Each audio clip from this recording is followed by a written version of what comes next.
Yang ketiga, pengembangan tujuan kurikulum.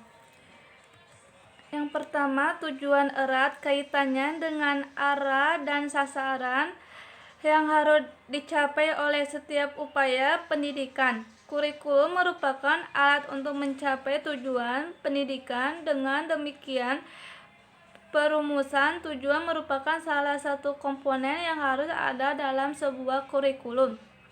Yang kedua, melalui tujuan yang jelas, maka dapat membantu para pengembang kurikulum dalam mendesain model kurikulum yang dapat digunakan, bahkan akan membantu guru dalam mendesain sistem pembelajaran. Artinya, dengan tujuan yang jelas dapat memberikan arahan kepada guru dalam menentukan bahan atau materi yang harus dipelajari, menentukan metode dan strategi pembelajaran, menentukan alat media dan sumber pembelajaran, serta merancang alat evaluasi untuk menentukan keberhasilan belajar siswa.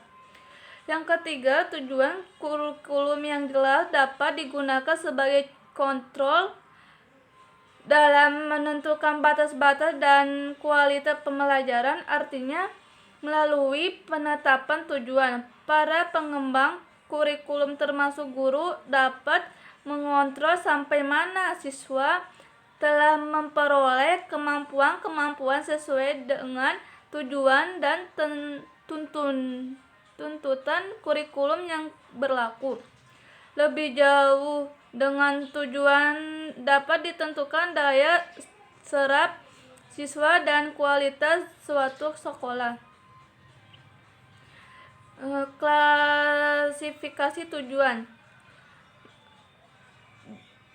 Menurut Bloom dalam bukunya Taxonomy of Educational Objectives yang terbit pada tahun 1965, bentuk perilaku sebagai tujuan yang harus dirumuskan dapat digolongkan dalam 3 klasifikasi atau 3 domain bidang, yaitu domain kognitif, efektif, dan psikomotor.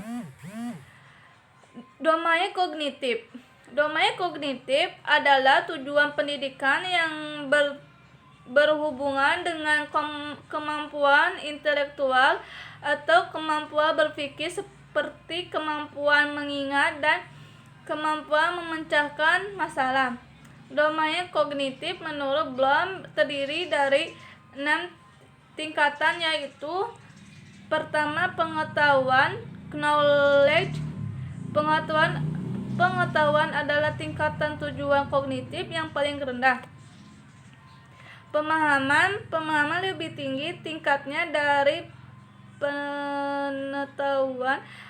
Pemahaman bukan sekedar mengingat fakta, akan tetapi akan berkenaan dengan kemampuan menjelaskan, menerangkan, menafsirkan, atau kemampuan menangkap makna atau arti suatu konsep. Yang ketiga, penerapan. Penerapan merupakan tujuan kognitif yang lebih tinggi lagi tingkatnya dibandingkan dengan pengetahuan dan pemahaman.